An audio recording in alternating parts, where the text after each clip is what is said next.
It's very difficult to know when an artwork is complete. I think there's a sense of aha, or it sings.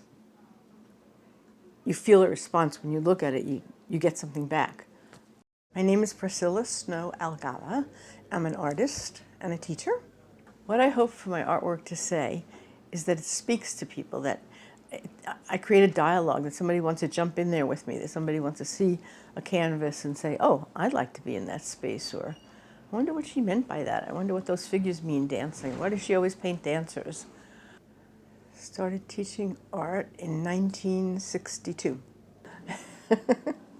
I'm still teaching art. I never really retired. My earliest memory of an art experience is my mother taking me to an art class above the Ogden Theater in the Bronx. It was so much fun to do. I still have that painting. That had to be when I was 10, which means 67 years ago. When I made art as a young person, it always seemed very liberating. It seemed like, here's a world that doesn't exist, but it exists here in my paper, on my canvas. And I can make anything I want right here, even though I can't always change what's out there. I thought a lot about how the world could change through art, that people could be made happy when they see something that makes them smile or feel glad, or people could express their innermost dark feelings. I think when I started teaching high school art, I decided that everybody in my class was an artist. So if they were artists, I'm an artist too. I have 2 children, Alisa and Carin. My 2 children are my 2 best works of art.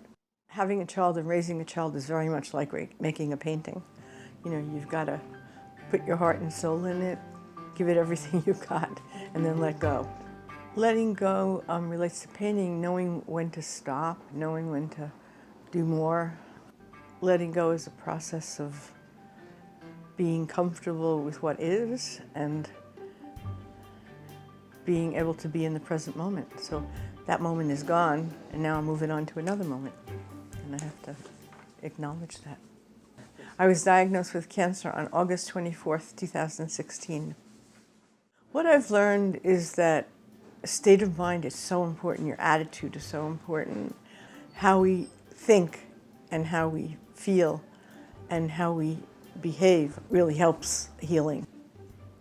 And I've learned to experience so many wonderful people, to feel loved in a way that I have by my own family and my friends, but also by strangers. It's made me feel like life is ever more precious than it ever was, and that we should all reach out to others and try to make their lives in some way better.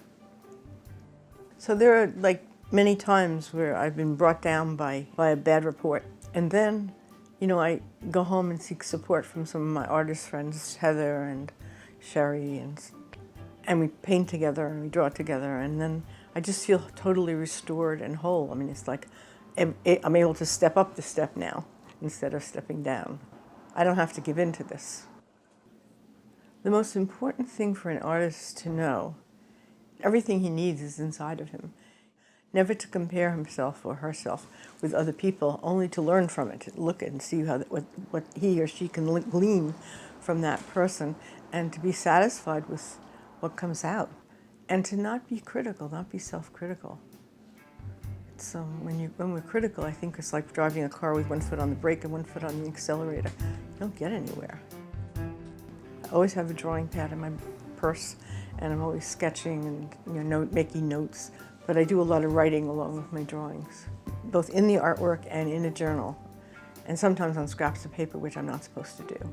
I like the relationship between verbal and visual. I think that there's a tremendous conversation that happens with words and images.